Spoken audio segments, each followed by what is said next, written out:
Satu itu pempek kerupuk, namanya pempek keriting. Ini khasnya Palembang karena apa? Karena dia memakai tradisional. Kalau tradisional itu piring kuning ini. Jadi dia benar-benar memakai tradisional, kita tidak memakai mesin. Baik, ini tidak pakai mesin, ini menjadi salah satu daya tariknya ya. Iya. Jadi untuk daya tarik wisata, kita diajari membuat pempek keriting. Iya, pempek keriting. Tidak perlu ke salon, pokoknya keriting ya. Keriting. Satu lagi ini apa namanya? Iya Mas. Itu pempek keriting itu kan bentuknya karena apa dibuat secara tradisional.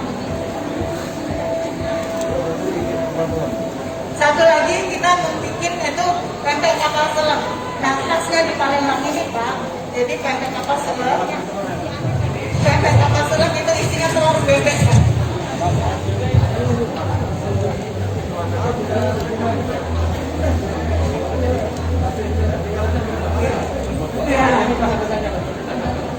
Ya, jadi Mas Menteri lagi mencoba membuat pempek kapal selam telur bebek. Pakai sanduka itu Mas. Itu ciri khas. Jadi kalau pempeknya enggak lengket, tangan kita dipakein tepung tapioka.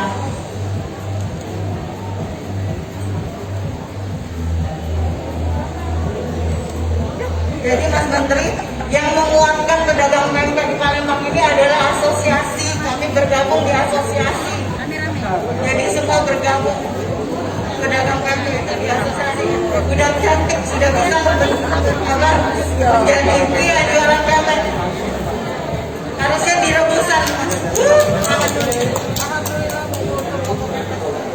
Ya. Oke baik, inilah satu pempek hasil buatan tangan langsung Bapak Menteri. Mahal ini. Kita langsung. Jadi itu telur bebek, apa namanya? Yang tadi saya sampaikan, Mas kalau pempek bisa bertahan lama di sini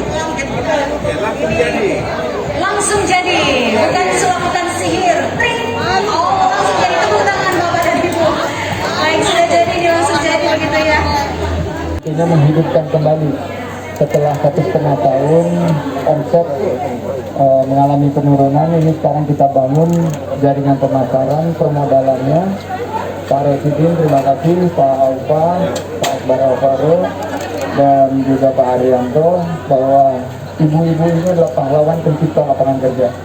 Dan pemerintah hadir dengan meningkatkan kualitas dari pengetahuan mereka untuk pengelolaan atau manajemen, pembiayaan melalui PNM, dan juga pemasarannya.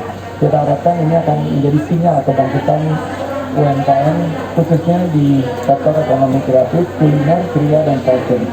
Sehingga bukan hanya pempek yang dikenal dari Palembang, tapi banyak sekali produk-produk tadi yang menjadi unggulan agar pariwisata dan ekonomi kreatif di Palembang segera bangkit dengan membuka lapangan kerja seluas-luasnya. Secara langsung, program-program yang tepat sasaran, tepat manfaat, dan tepat waktu. Dan juga kita sudah memberikan pelatihan, pendampingan, dan kebetulan nanti akan ada mentor-mentor hebat seperti Mas Mono. Jangan lupa subscribe, share, komen, dan like ya.